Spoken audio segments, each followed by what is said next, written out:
पोरांना इस्टेट देतो, आज आपण आपल्या पोरांना सुविधा देतो, गाडी बंगला देतो. शहाजीराजे तर दौलतीचे बादशाह होते. आदिलशहाची राजपत त्यांच्याकडे होती, लाखो मुलूक त्यांच्या अंडरखाली होता. पण नाही हो, शहाजीराजांनी संपत्ती आपल्या पोराला नाही दिली, तर शहाजीराजांनी आपल्या पोराला एक स्वप्न दिलंय. आपण आपल्या पोराला काय स्वप्न दिलं? शहाजीराजांनी आपल्या पोराला एक स्वप्न दिलंय, आणि ती स्वप्न म्हणजे एक राजमुद्रा दिली. ती शहाजी राजांनी तयार केली. ती राजमुद्रा अशी, प्रतिभा चंद्र लेखेव वर्धिष्व विश्व वंदिता सहस्व शिवसैषा मुद्रा भद्राय राजते.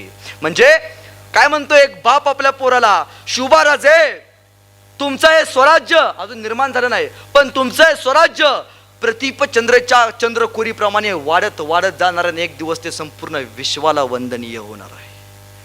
एका बापानं आपल्या पोराला दिलेला हे संस्कार आहे. माहिती आहे विश्वाला वंदनीयच होणार आहे, स्वराज्य अर्पणच होणार आहे, स्वराज्य तयारच होणार आहे. एवढा विश्वास. आपण आपल्या पोरांच्या चुका शोधत बसतो. आपण आपल्या पोरातले चांगले गुण ज्या दिवशी शोधायला चालू करेल, त्या दिवशी प्रत्येक घरामध्ये छत्रपती शिवाजी महाराज जन्माला येतील. हे शोधता आलं पाहिजे, हे बघता आलं पाहिजे, आणि हा निर्माण करता आलं पाहिजे. मी काय सांगितलं, जंजिरा नावात जंजिरा, जंजिरा नाही जंजिरा. जंजिरा जिंकायचं ठरवलं महाराजांनी. जंजिरा जिंकायचा आहे, मोहीम काढली आणि बोलावलं लाय पाटील कोळी. कोळी समाजाचे होते, उत्कृष्ट समुद्रावरती जहाज चालवायचे. कोळी आले, राजांच्या समोर उभारून राहिले. राज बोलावणं दाटलं जे, अहो लाय पाटील जंजिरा जिंकायचं म्हणतोय. महाराजांचं स्वप्न जंजिरा जिंकायचं आहे.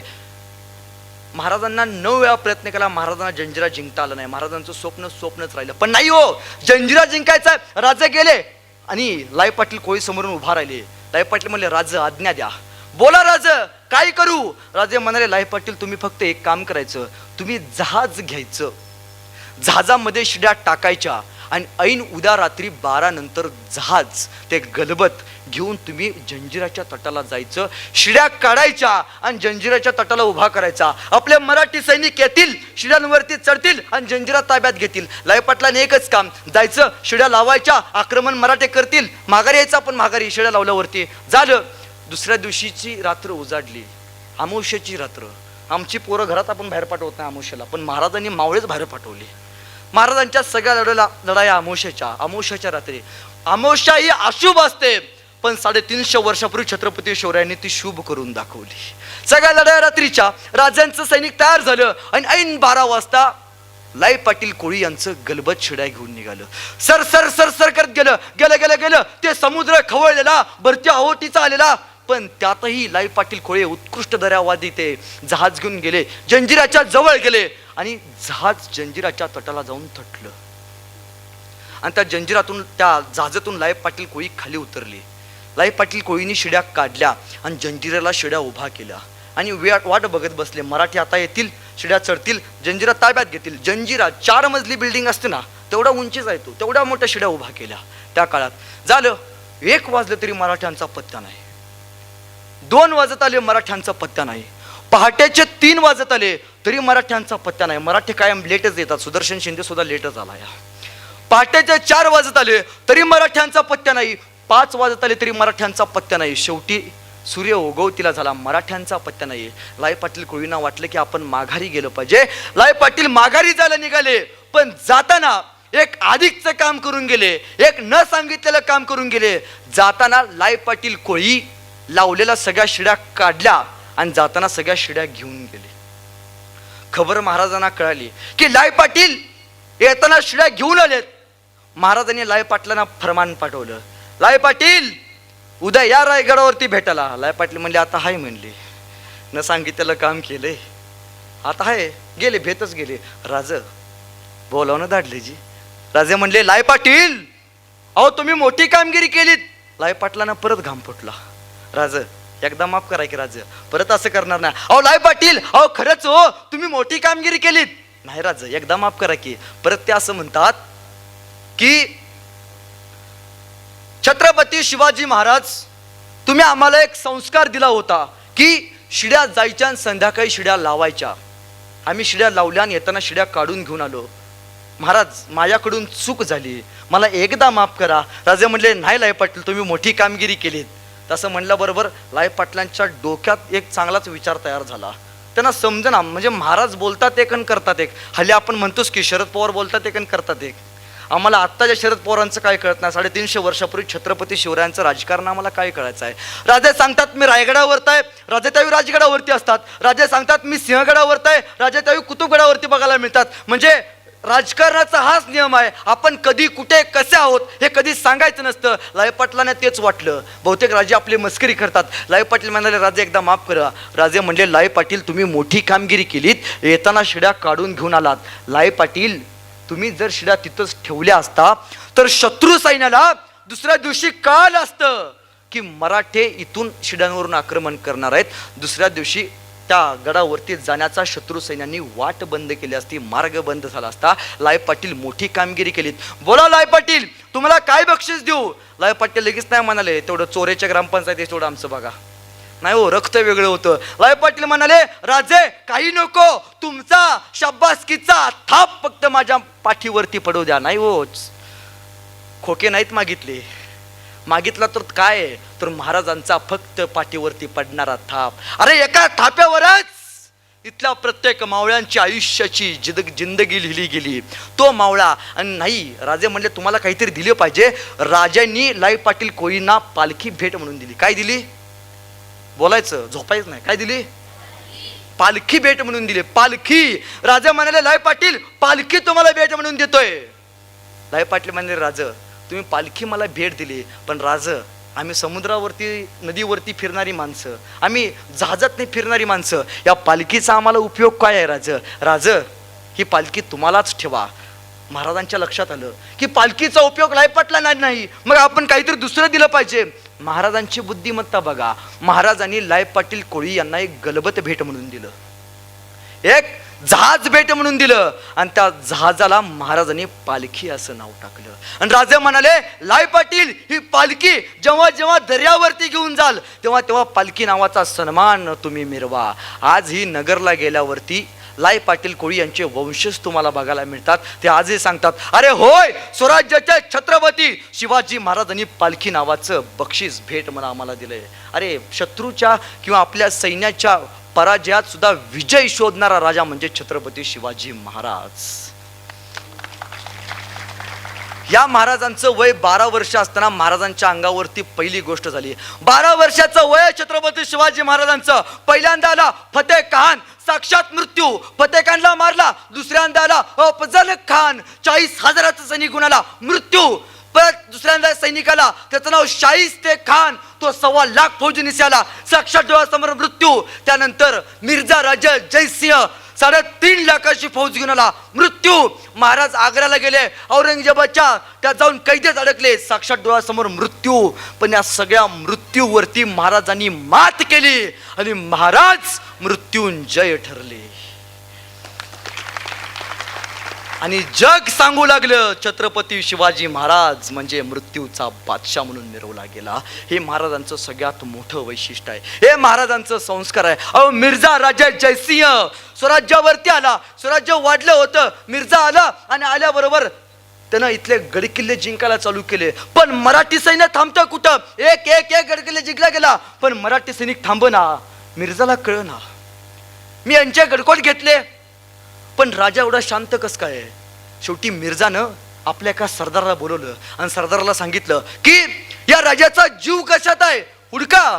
त्या सरदारानं सगळी 2-4 दिवस चौकशी केली आणि तो परत मिर्झापाशी आला. मिर्झा म्हणाला काय समजलं, या राजाचा जीव कशात आहे?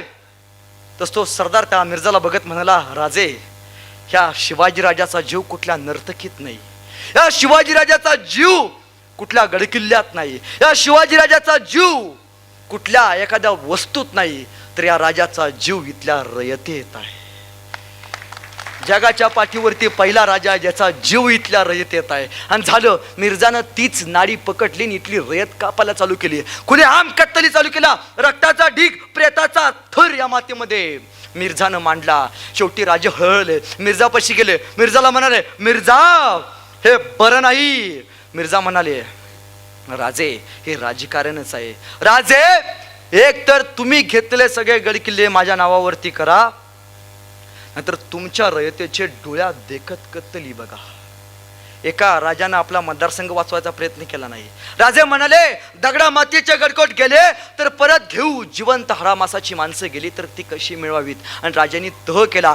तह चालू झाला, पण तहाच्या अगोदर मिर्झानं एक जहरी चाल टाकली आणि मिर्झानं पुरंदर मुरारबाजी देशपांडे, मुरारबाजी काही सैन्यानिशी त्या पुरंदर किल्ल्यावरती छाती काढून उभा होता आणि मिर्झानं जहरी चाल टाकली आणि दिलेर खानाला पुरंदरावरती पाठवलं. दिलेर खान गेला, 1.25 लाख फौज गेली मुराच्या अंगावर तुटून पडला. अरे एक मुरा 50, 100, 200 अशी कत्तली करत फिरत होता.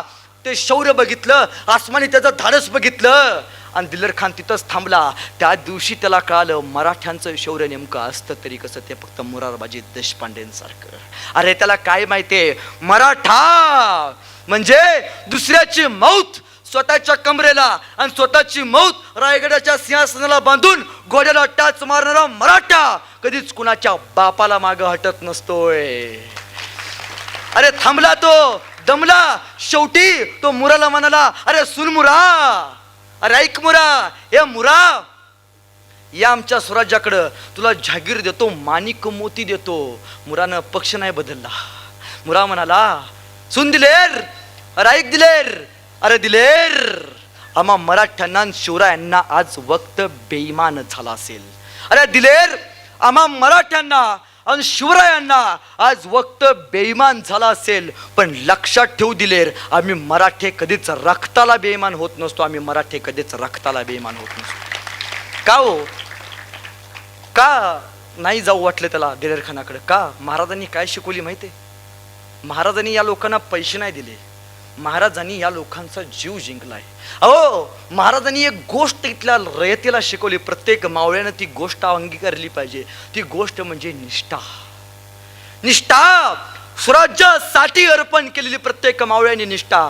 म्हणून औरंगजेब मारला, शाहिस्ते खान मारला, अफजल खान मारला, यांना मारल्यानंतर त्यांचे सैनिक पळून गेले, पण जीव गेला तरी महाराजांचा एकही मावळा हटत नव्हता. याचं कारण महाराजांनी त्यांच्या मनामध्ये निष्ठा पेरली होती. राजे सहज चालत चालत जायचे आणि एखाद्याच्या खांद्यावरती हात टाकायचे. अरे ज्याच्या खांद्यावरती महाराजांचा हात आणि ज्याच्या कानामध्ये महाराजांचे बोल, तो माणूस मेला तरी तो छत्रपती शिवाजी महाराजांचाच होऊन राहायचा.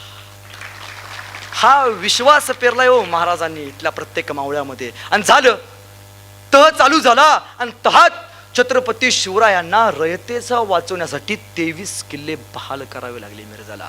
त्यावेळी शिवरायांकडे उरलेत फक्त 16 किल्ले. किती उरलेत? आणि पुढच्या 9 वर्षाच्या आयुष्यात महाराजांकडं राज्याभिषेक झाला आणि राज्याभिषेका दिवशी शके नोंद आहे बखरीमध्ये की महाराजांकडे 365 किल्ल्यांचं साम्राज्य होतं.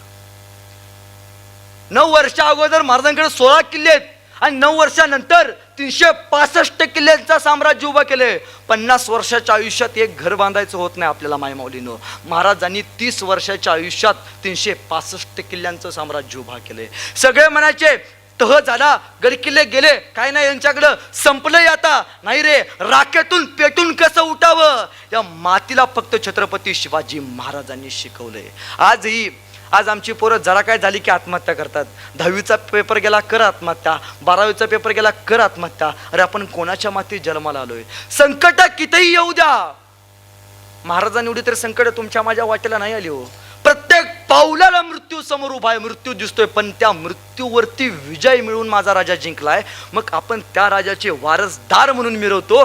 संकट अशी छातडावरती झेलता आली पाहिजे. तो महाराजांचा शोभांचा खरा मावळा. झालं, तह झाला आणि औरंगजेबानं महाराजांना एक फरमान पाठवलं की राजे, माझ्या 50व्या वाढदिवसाला म्हणजे हॅपी बर्थडेला तुम्ही मला भेटायला या. राजे निघाले. 50वा वाढदिवस, तो पण औरंगजेबाचा, तो पण आग्र्यात. त्यावेळी महाराजांना जायला 1.5 महिना लागला आग्र्याला. राजे महाराष्ट्रातून कर्नाटकाकडे जायला निघाले, पण जाताना राजाने सोबत घेतलंय छत्रपती संभाजी राजांना. पोरग 9 वर्षाचं पोरग सोबत घेतलंय. वाटलं नाही अरे या मुलकापासून त्या मुलकापर्यंत जायचंय, वारा वनवास वादळ कादळ सगळं सोसत जायचंय. माझ्या पोराला सगळं सहन करावं लागणार आहे. नाही हो, सोबत घेतलंय का? कारण पोराला माझ्या पुढचा इतिहास कळला पाहिजे. आज आमची पोरं सलील चालली की आई म्हणते बाळा मधल्या शीटवर बस. हो नाही, इष्टी फुडणं ठुकली तरी माझं पोर सुरक्षित. इष्टी मागणं ठुकली तरी माझं पोर सुरक्षित, माझं पोर जगलं पाहिजे, गावाची मरणाती का तिकडं नाही हो. हा नाही विचार केला. महाराज निघाले, आग्र्याच्या भेटीला निघाले. पण हा प्रसंग प्रत्येकाला माहिती आहे, बरोबर आहे का? पण जात असताना बाप लेक वाटेत काहीतरी बोलले असतील की, बरोबर आहे का? काहीतरी बोलणं झालं असेल. 1.5 महिन्यात घोड्यावरून जात असताना काय म्हणले असतील शिवाजीराजे संभाजीराजांना, शंभूराजे सातारा 4 गुंठ प्लॉट घेऊन ठेवलाय. काय सांगितलं असेल, संभाजीराजे जिल्हा मध्यवर्ती बँकेत 10 लाख रुपये ठेवल्यात, तू येसुबाई निवांत राहा, काय टेन्शन घेऊ नको. नाही हो, हे नाही शिकवलंय का बापानं आपल्या पोराला? बापाने सांगितलंय, संभाजीराजे आतापर्यंत तुम्ही तुमच्या बापाच्या विजयाचे सोहळे बघितलेत, पण संभाजीराजे कधीतरी तुम्हाला तुमच्या बापाचा तह सुद्धा बघावं लागणार आहे. संभाजीराजे आतापर्यंत तुमचा बाप आल्यावरती ढोल ताशे वाजले असतील, आतापर्यंत तुमच्या बापाला समोरचे शत्रू लाभले असतील, पण संभाजीराजे इथून पुढे तुम्हाला पाठीवरती वार करणार शत्रूंशी लढावं लागणार आहे. हे का बापानं आपल्या पोराला शिकवलेलं आहे? झालं, राजे गेले आणि राजांना औरंगजेबानं जहरी चाल टाकली. राजांना मागच्या रांगेत उभा केलं, महाराष्ट्राचा नरसिंह खवळला, सह्याद्रीचा स्वाभिमान उफाळला आणि छत्रपती शिवाजी महाराजांनी ते दिलं सगळ्या मनसबदारी उखडून टाकल्या. महाराष्ट्राचा नरसिंह आपला शिवबा ते सगळं संसद सोडलं आणि त्या दरबारातून तडक राजे निघून गेले. आणि तेव्हापासून औरंगजेबाच्या राजे दरबारात कधीच आले नाहीत. पण औरंगजेबाचा दरबारात पुत्र संभाजीराजे मात्र येत जात असत. कान देऊ नाही का? संभाजीराजांचं वय होतं 9 वर्ष. किती होतं? 9 वर्षाचे असताना संभाजीराजे त्या औरंगजेबाच्या दरबारात फिरायचे. तर औरंगजेबाचा एक हत्ती होता मोठा, तो हत्ती संभाजीराजांना आणले आवडलेला. काय होता? हत्ती. ते संभाजीराजे काय करायचे, त्या हत्तीला धरायचे आणि सगळ्या गल्लीतनं फिरायचे. औरंगजेबाला वाटलं की या पोराची आपण एकदा चेष्टा करावी, म्हणून औरंगजेबानं संभाजीराजांना बारक्या बोलवून घेतलं आणि त्याची चेष्टा करावी म्हणून समोर उभा केलं. पण त्याला काय माहितीये, अरे पात कुणाचा आहे? या सह्याद्रीचा आहे. अरे छावा कुणाचा आहे? माझ्या शिवबा राजाचा आहे. 9 वर्षाचं पोरग मान ताट करून उभा राहिलं. औरंगजेब त्या पोराची चेष्टा करावी म्हणून, शंभूराजांची चेष्टा करावी म्हणून बघत म्हणाला. कान देऊ नका. काय म्हणतोय औरंगजेब? औरंगजेब म्हणतोय, शंभूराजे आप इतने छोटे हो, शंभूराजे ये हाथी आपको बहुत पसंद है, पर शंभूराजे आप इतने छोटे हो और हाथी इतना बड़ा है, शंभूराजे इस हाथी को आप महाराष्ट्र में कैसे ले जाओगे? काय प्रश्न टाकलाय? शंभूराजे ये हाथी आपको बहुत पसंद है, पर शंभूराजे ये हाथी इतना छोटा है और आप ये हाथी इतना बड़ा है और आप इतने छोटे हो, इस हाथी को आप महाराष्ट्र में कैसे ले जाओगे? एवढे एवढेसे संभाजीराजे औरंगजेबाच्या डोळ्यात डोळे घालून सांगतात, अरे औरंगजेब ये तो जानवर है, बैठ कर जाएंगे, नहीं आया तो खींच कर ले जाएंगे, लेकिन औरंगजेब हमारे आबा साहब ने जो आपको किले दिए वो अभी महाराष्ट्र में, उन्हें आप आगरा कैसे ले आओगे? एवढ्या पोराला माहितीये, अरे आता तर हात दिलेत, घेऊ की. जगणं काय असतं, स्वाभिमानानं फिरणं काय असतं, या महाराष्ट्राच्या मातीला छत्रपती शिवाजी महाराजांनंतर छत्रपती संभाजी राजांनी शिकवलंय.